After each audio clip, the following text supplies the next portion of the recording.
guys, welcome to my YouTube channel. My name is Louisa. I have once again managed to pick a bit of a strange spot to sit in the grass. I'm probably going to get eaten by mosquitoes again, so excuse all my scratching. But yeah, I tried to get down to the waterfall, but it was very noisy down there, so I think it would have driven you all nuts with the sound quality. So here we are in a bit of grass near a forest with a lot of mosquitoes. Today I have a selfish reason for making a video today, partly, and that is to kind of cheer myself up. I feel like it's been a really tough few days, few weeks, few months, the past year. You guys know what I'm talking about. 2020, 2021, really challenging time to be alive. And yeah, like most of the time I'm kind of cruising and feeling pretty good about things. But yeah, I got in a bit of a funk the last few days. It's been really difficult, and I didn't really want to make a video about, I don't know, being happy when you're not feeling happy, because I'm always about authenticity. So the topic that was kind of calling me today was actually to think back on something I've accomplished and share that with you, and hopefully it's something that will be helpful for other people. And that topic is my journey to get off psychiatric medication. So my story of getting off those meds. And I know that there's a lot of people who are on those kinds of medications that would like to not be on them. And I get that question quite a lot, and want to offer some suggestions for you to, if you're really serious about it, these tips may well assist you, because it is possible. It absolutely is possible. No matter what you've been told, I always say you're writing your own story, so you get to design it. You're the hero and you're the writer at the same time. So when I first got on psychiatric meds, I was given a very gloomy prognosis, and I was told I would be on them for the rest of my life. And that's fine to begin with, and then of course you start taking them and you realize that something doesn't feel good when you're taking these medications. And it was kind of always in my heart. I won't say my head, because I wasn't sure if I could ever do it, but my heart was calling me to try to get off these meds at some point, and I had no idea when the point would come. I only had it as a little dream, a spark of wanting to do this, and I'm really speaking to those of you who also hold that spark in your hearts, that desire to be free. I think at the end of the day, taking these medications does limit you. It does restrict you. It is, it's been awfully described as a chemical straitjacket. And, to some extent that's true, because it's dulling down a lot of your senses, and, you can feel that. Yes, you might not be feeling the distress of your untreated whatever it is, your psychosis, your depression, your anxiety, your trauma flashbacks, the myriad symptoms of mental health issues that people go through. But you kind of trade it in. You trade those things in for something else, for an existence that feels very grey and shut down and dulled. So that instinct, I think we all have that intuition when we're on the medication, that it doesn't feel good to be in that state. And while it might serve you for a while, as my story is going to illustrate, you can also get off them. And I'm going to tell my story not to say this is the way for you to do it, but just to outline my roadmap that I kind of fumbled along and discovered as I went. And then, that would be a point of inspiration perhaps for you to design your own unique roadmap of how you're going to do it. because I did learn some things as I went, and I fell into some traps that are really common. So yeah, that's what I'm going to share with you today.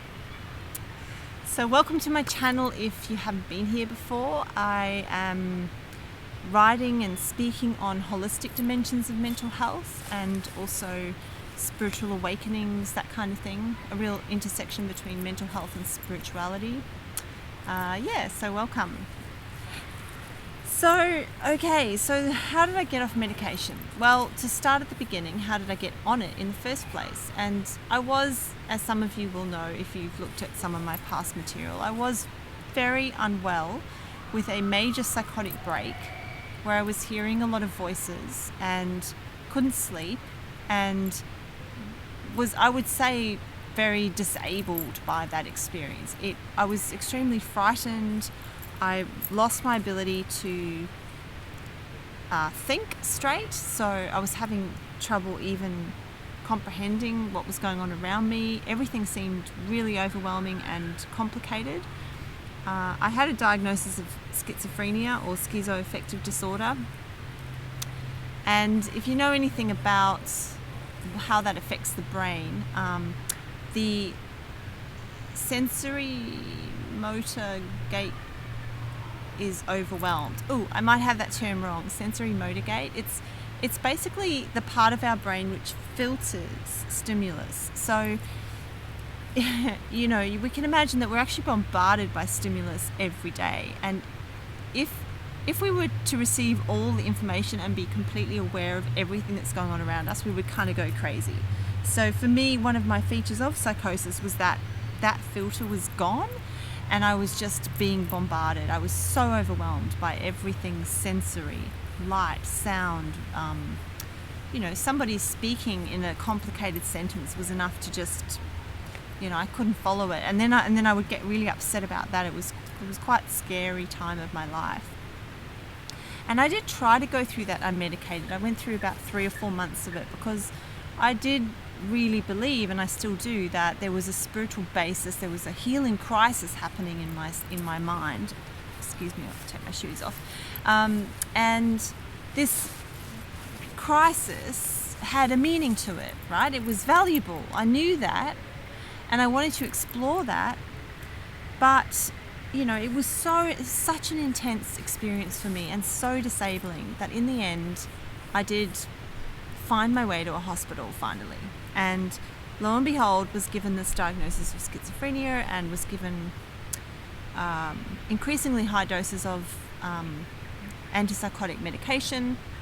So they started off with a fairly low dose. It did absolutely nothing because I was so ill and so wired and strung out and everything else that I needed a much higher dose.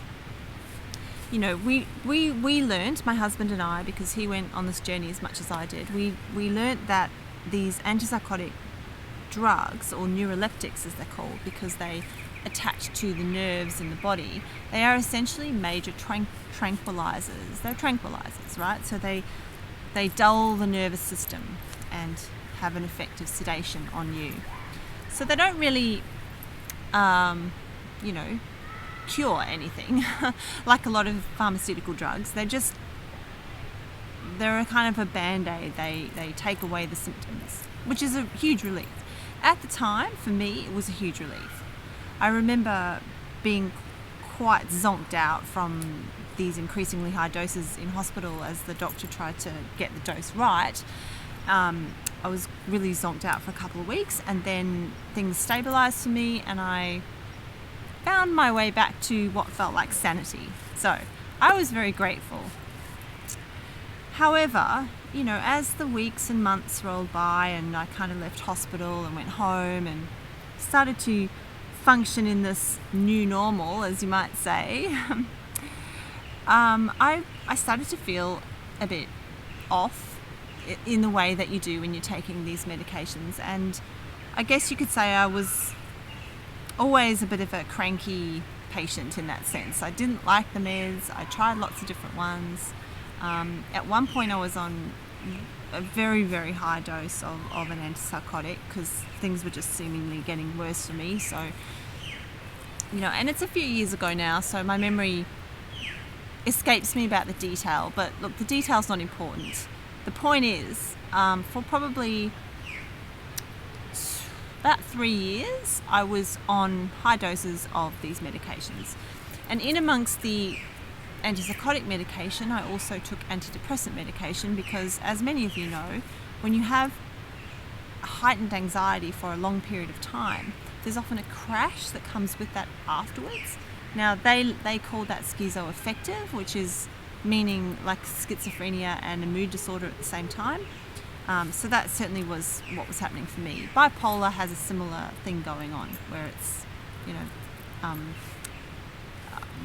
very high, very elevated mood and very sharp, everything feels intense, and then you crash, it's kind of really flat, the world seems flat, and you become apathetic.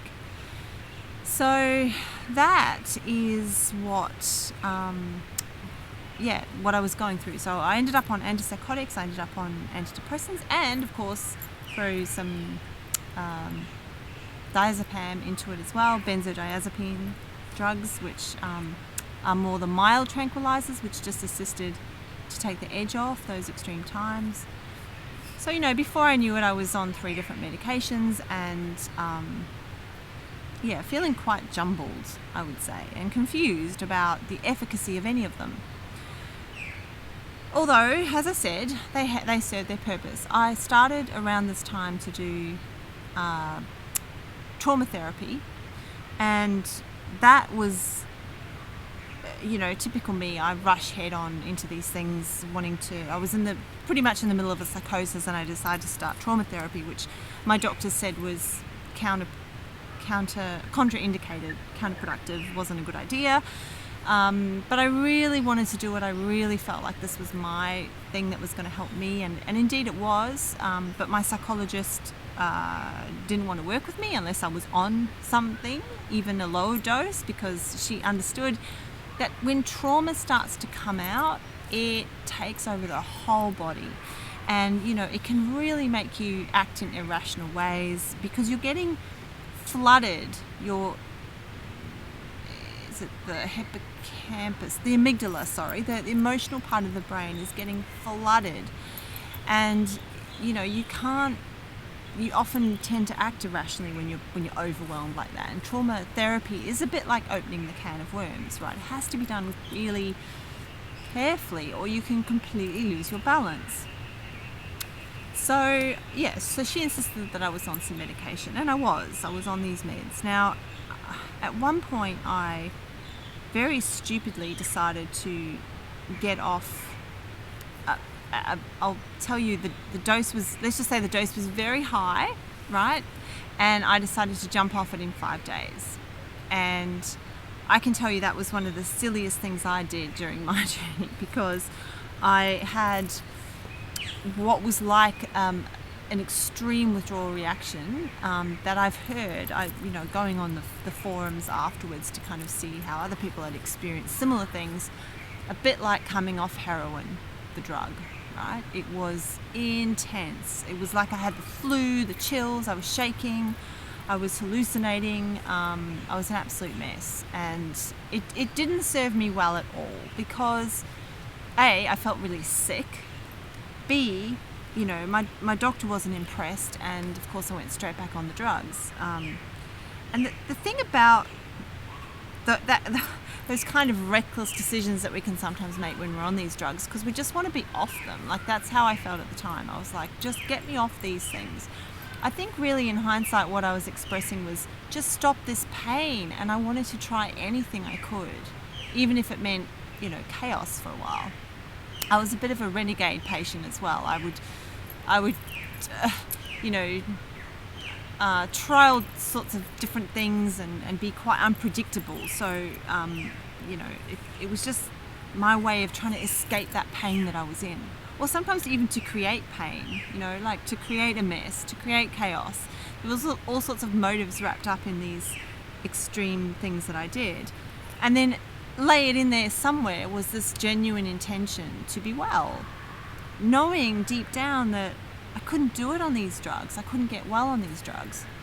But what what I learned from that experience was you cannot do that quickly. You cannot get off psychiatric medication quickly. I repeat, you cannot get off psychiatric medication quickly unless you are, taking an extremely low dose, in which case, that's okay, I suppose. But if you're on a dose designed for someone with a serious mental health problem, it's going to take you a while. So I had my bad experience. I learned from it. I then went and did it in a much more sensible way, which is, what I'm going to share with you now is how I actually managed to get off them. And there was a lot of work involved, I will say that. First of all, the first tip that I would suggest to anybody is you've got to have, in my opinion, a support crew around you that can support your wishes. So excellent if your doctor can be one of those people. Psychiatrists, I have found they are beautiful people. I know there's not good ones out there that, are quite arrogant or try and take away people's rights or get very heavy-handed. But if you're a voluntary patient and you can pick your psychiatrist, look for a good one, if you don't already have one, that can at least support your wishes. They are supposed to act from an ethical place of do no harm. They're also supposed to act from a place of person-centered care and be guided by your wishes. So, that's the first thing, because if you're working against the system, if you've got a psychiatrist on one hand who's thinking that you're on these medications and then you're sneakily getting off them, it could backfire on you. And the reason I don't want it to backfire, and I learned this the hard way, is that you're vulnerable. You're very vulnerable when you're coming off these medications. The brain has to make huge adjustments. The body has to make huge adjustments. They have a very powerful, potent effect on your neurochemistry. So you're going to find a period of being quite vulnerable, shaky, wobbly, reactive, emotional. You might not be thinking very straight. You're probably going to be losing sleep, right? They're kind of like withdrawal symptoms that come along with using any of these medications. And I know some of these companies and physicians will say that these drugs are not addictive, but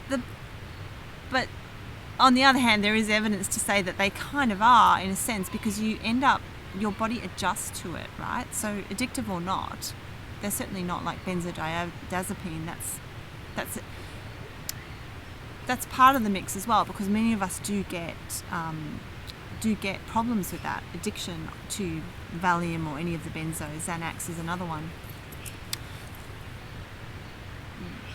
I guess it's on a spectrum, isn't it? They're the highly addictive ones. You can be feeling the need for those after only a few weeks of using them. But the other drugs, what happens is you adjust to them. So after months or years of taking them, your body is expecting that. Your body's used to this input that it's creating, and then it's achieving a balance within itself, some sort of moderation or homeostasis, and take it away and it has to then do extra work, right? So you're going to be vulnerable, and that's why you don't want to be, I guess, doing it irresponsibly, right? Jumping off it too fast like I did, or sneaking behind your doctor's back. If you're not happy with your doctor, if your doctor doesn't support this, find another doctor. There's lots and lots of psychiatrists out there, and many of them will help you. But I will tell you something that they'll want from you, and this is like point number 2, right? They're going to want you to have thought this through. You've got to have a plan. You've got to be really thinking about why you want to come off medication and what is your plan for it. So, in other words, how are you going to support yourself while you come off them? Bearing in mind that this could take you a year to come off psychiatric medication. It probably took me about 6 months. I kind of fast-tracked it, which is typical, but one thing I did, because I was fast tracking it, is I actually went into hospital, and I went into hospital for 5 weeks. It was a very long stay, with the support of my doctor to come off the medication. And I remember him reflecting to me after all of this was done that there were many times during that stay that he was like, oh, I don't know if this was a good idea, because my emotions were coming up. I was dissociating a lot. I was really reactive, really distressed, not thinking clearly, not sleeping very well. So we had a host of issues to deal with. The biggest one was sleep. I might even get to that in a separate point, because it's actually so important. But let's just say this point number 2 is about supporting yourself. I did it with hospital, 5 weeks of hospital, and then several months of real self-care, like gentle, not demanding too much of myself. I don't think I was working very much from memory. Again, I'm going back a while now, but certainly super mindful of the need for that self-care. And linking into point 1, which was support, it won't just be your doctor. It's very likely to be a team of people. So hopefully the people around you that you live with, whether it's a loved one or just friends or someone that can come and check on you, alerting your team to what you're doing and making sure that they understand that you might be a little bit off the charts for a while. You might be a bit strange. You might seem like you're getting worse before you get better. Right, so whether it's your loved ones, it should be them for sure, but it might also be extra people on the team. So not just a doctor, but a mental health nurse that comes and checks on you, or a peer support worker, or anybody that can just give you that sense of being held and safe, because it can get a bit hairy and scary, right? And just on that point, if there's anybody in your life that doesn't support you getting off medication, and that's very common, I reckon. Like, there's plenty of people out there that think, oh no, you've got this diagnosis of schizophrenia, you've got to be on medication for the rest of your life. Well, I'm at least one person in the world that had that diagnosis and isn't on any medication now. So, you too can be that story. You don't have to follow the herd, right? This is your journey. Like I said before, you're the hero. You get to decide what you need. And there's also a lot of stories of people who've come off medications. So I'm going to post some resources, by the way, when we get to the end of the video, because there's a whole pile of them that I can give you that will reassure you and give you more information. This is just a snapshot. Okay, so with those people that aren't supporting you, maybe don't tell them if you can. If you live with them, bit of a different story, you probably will have to tell them. But I think attempting that kind of thing whilst living with someone who's really hostile to that could be too much of a challenge. I'm not going to say never, but I say to you that you can be so vulnerable while you're going through this, that you really do want to have all those pieces in place, like a safe place to live. Do not do this while you're in the middle of some other crisis in your life, like having to move homes, or being homeless, or jobless, or I don't know. You don't want any extra stress, any extra pressure on you. It's going to be stressful enough for your body to adjust. So, if you've got someone hostile living in your house that's kind of watching everything that happens and ready to jump at the slightest emotional blip in your behavior, and then maybe, doing something awful like calling up the hospital and getting them to come round and haul you to hospital against your will, no. It can all go horribly wrong if you do it that way. So, maybe you might, if you do live with someone like that, perhaps go away for a while and stay with a friend who's supportive. I don't know. There might be creative ways that you can organise that for yourself. Okay, so where are we up to? Surround yourself with supportive people. Accept that you're going to be vulnerable and make plans for that, contingency plans to support yourself while you're coming off it. 3, sleep. Sleep, sleep, sleep. Oh my God, this is so important, because you're going to get, like I said, you're going to get reactions from your brain and your body, which will seem like you're getting unwell again, and sleep will be one of them. You'll probably find that you'll have a lot of trouble getting to sleep. And I think one of the scariest parts about coming off medication for me was, I remember lying there like after the 6th sleepless night or something, thinking, oh my God, my body's forgotten how to sleep on its own, right? Because a lot of us take these meds to get to sleep, and we take them at night, and we're used to having that artificial help to get us to sleep. So, because your brain is readjusting, that you might find that you just lie awake, that you cannot sleep, which is a really horrible and scary part of the coming off the drugs. And you just, I had a plan, and my plan was this, and you don't have to follow this plan, but I'll share it with you anyway, which was that I would have two nights of insomnia, and then with my doctor's support, I would have one night with sleepers, so a medication which was like a benzo to get me to sleep, and then 2 nights insomnia, and then 1 night with a sleeper. 2 nights insomnia, 1 night with a sleeper. And the reason I did that is so that I wasn't going to get dependent on the sleeper medication, because then you create a whole nother set of problems. But I would at least give my body a break, because I don't want to go like 10 days without sleeping, right? That's just, again, counterproductive. If you're really serious about getting off meds, you've got to have a good plan.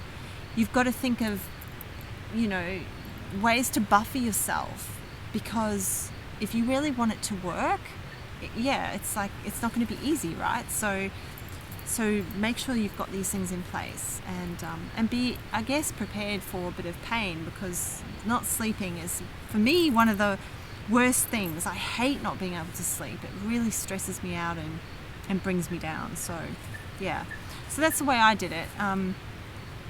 I also, and this is the 4th point, which kind of ties in with the 3rd point, but it's separate as well. I supported myself with natural medications, natural medicines. So around, after I stopped taking the last antipsychotic medication that I ever used in, let's say, I think November, and it was about 3 or 4 months later when I felt things had reasonably stabilized, but my sleep still wasn't fantastic. And so at that point I went on medicinal cannabis oil, which we can get here in Australia now, prescribed through psychiatrists who are trained to do so, and hopefully in other countries you'll be able to get it as well. I can't recommend it highly enough. It was so good for me. I used it for about 6 months, and I feel as if it reset my not just my sleeping, but a whole lot of neural pathways in my brain, a whole lot of neurotransmitters. I don't know. I don't have the science background to explain it very intelligently, but I do know that cannabis oil, medicinal CBD oil, it doesn't have the THC. It's not psychoactive, and it's an adaptogen. So in other words, it goes into the body for any ailment and kind of adapts to what the person needs. So that's why you can use it for cancer, or you can use it for sleep or anxiety or whatever, an adaptogen. So it was wonderful. I think it really supported me for that year, and helped me enormously. So CBD oil was really great. There are some other things that you can use. Reishi mushrooms help. I haven't found anything though that is a real good knock on the head to get you to sleep like CBD oil. I have tried lesser things like reishi mushrooms and St. John's wort and passion flower, and they're all okay, but as most of us know that go through severe mental health issues, you just need something really strong sometimes. And but I will also, I guess, it feels like I maybe could wrap this up, that maybe the last point to make is that even once I finally got rid of all the permanent medications, the daily medications that I was taking, there was still another period of probably 3 years where I took intermittent low dose of antipsychotic medication and benzodiazepine. So I would sort of alternate them. And those were for those severe times when I had an anxiety attack or felt myself getting wobbly, or, I did have a psychotic episode it's actually 2 years ago now. Yay, that was the last one I had where I, needed hospital, and I took one of the antipsychotic drugs for a period of a few weeks, I think, and then when I felt stable enough, I got rid of them. So that was what I did. Oh, okay, yes, very, very important point. I've lost count. I think this is point number 6. So it's probably the most important point. So if you've hung in with me now, hear this out. There's a reason why you went on meds in the first place, okay? You went on meds because something about your life was, in essence, not working. There was parts of you that were deeply in conflict. Maybe you were protesting against society. I don't know. Maybe you were having experiences of unable to cope with trauma that's happened in your life. Maybe you took a lot of drugs. There are numerous, causes for mental illness. They're all interrelated. It's very multifactorial, but there's a reason why you had to go on meds in the first place. Something happened. You had a crisis, you had a breakdown, and you needed them, right? So you've got to keep that in mind, that if you're going to get off them, you have to have done some healing work, right? So in this long story that I've just told you, which spanned, up until very recently, I guess, it spanned about 8 years. Probably 3 or 4 have been on a lot of drugs daily, and then 3 or 4 years of, intermittent low dose down to 0 now. And in that time, I learnt how to feel my feelings. I learnt how to keep myself safe when I was having a trauma flashback. I learnt how to ground myself naturally. I learned good habits, how to take care of myself every day, right? I learned how to eat well. I learned how to reach out for help. I learned how to talk through my problems with a therapist or a caring person. I learned to sit with my distress. I made a whole video on that called Sitting with Distressing Emotions, because sometimes the meds were there to mask the emotions, to get me the hell out of this emotional pain or psychological thought pattern that I was in, which was at one point hearing voices, so it was quite severe. But ultimately I had to learn how to deal with those things without the medications, right? I had to confront the voices. I had to figure out in therapy, what did they mean? What were they trying to tell me? And I had to undo a lot of that damage. I had to discipline myself so that I didn't, take... I was self-harming for a long time, quite severely, and overdosing and very risky behaviour that I kind of knew that I would be okay. I didn't really do it to kill myself. Sorry for the trigger. Was my intention. It was more to sort of make a mess, and it was to express my pain, and it was because I was angry with everything. And then I realised that was hurting other people. That led my doctors to raise the doses of medications. And ultimately, it wasn't really me taking responsibility. It was really just me acting out my pain. There isn't any judgment there when I say that, because I have also learned compassion for myself, and that person that was so wounded, that felt like she needed to hurt herself, I love that person unconditionally. And maybe that's the thing that I learnt the most. Maybe that is the true cure. The true thing that takes you beyond the need for medication is that you actually love yourself. I think it's that, and I also think it's self-responsibility. I think one of the traps of medication is that we reach for something else to heal our pain. And medication doesn't heal. Even doctors will admit that. It helps it contains, it cocoons, but it doesn't heal. So healing, if you want to be free of those medications, you've really got to think hard. What do I need to do to get better, to look after myself without these things? For a lot of us, it's about emotions, being able to feel our emotions, without getting them out, without being out of control with them.